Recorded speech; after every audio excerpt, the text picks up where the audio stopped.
So today I'd like to talk a little bit about imposter syndrome, which is that feeling like you don't belong where you are. You don't belong on your PhD program. Now, this is a very common feeling that people have, and it can happen because maybe you feel like everybody else on your PhD program knows what they're doing much better than you, or maybe you feel like everybody else is smarter than you, or maybe it's because you have very high expectations of yourself that you feel you're failing to live up to, or it could be that you're overwhelmed by the sheer amount of stuff that you have to do, or the sheer amount of things that you have to read or learn, or problems that you have to solve. So you can end up with this feeling that, first of all, you don't really deserve to be there, that you're not good enough to be there. And then with that fear that eventually you're going to be found out, whether that's by your supervisor or eventually by the examiners.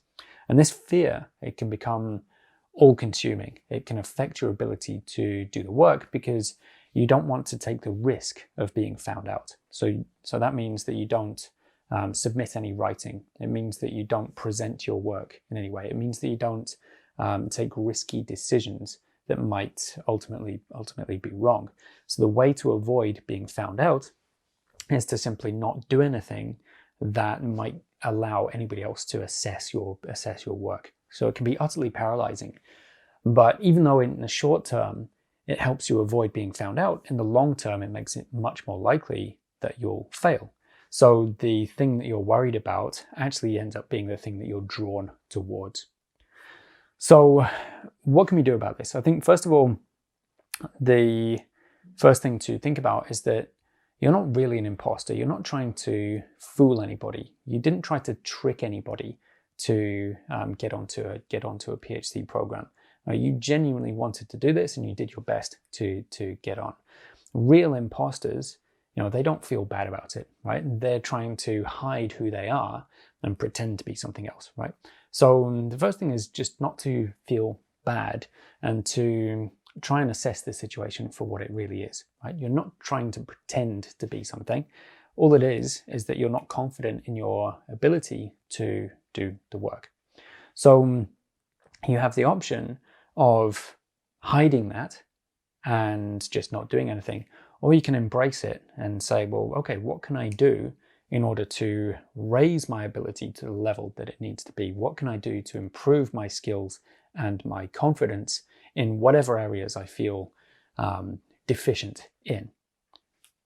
That then becomes a solvable problem. Instead of it being this massive burden that just kind of limits you and makes everything more likely to go wrong, it becomes something that you can do. So what you can then do with that is just be open about the things that you need to work on, right? So if you tell people, okay, I'm struggling with this particular idea, if you're open about that, then first of all, nobody's going to find you out because you've taken the first step. And then you open up the possibility of actually learning something, of actually improving your skill. So if you're open about it and you actually ask for help, then it's much more likely that you're going to improve.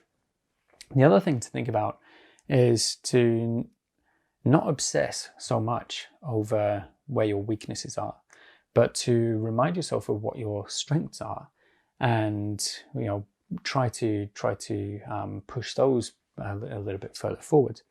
So think about not only what you're bad at and what you need to improve, but what are you good at? And if you struggle with that, think about what you've been confident in the past, or what you've enjoyed in the past, and try to move towards those things as well. You don't have to be good at everything. It's often enough as a PhD student to be really, really good at a small number of things. So of course you should work on your weaknesses, you should work on your skills, but you don't have to be a master of everything. And it's okay to be good at a small number of things. And for the rest, simply ask for help. So I think that pretty much everybody has something that they worry about in terms of their ability or their skill. Everybody has something that they're less confident in. So what I'd like you to do is, in the comments below this video, just share what you think your weaknesses are. What are those weaknesses that you worry somebody's going to find out about? That's all. The first step is just being open about these things, and then you can start to work on them. So leave your comments below, and I will see you again soon.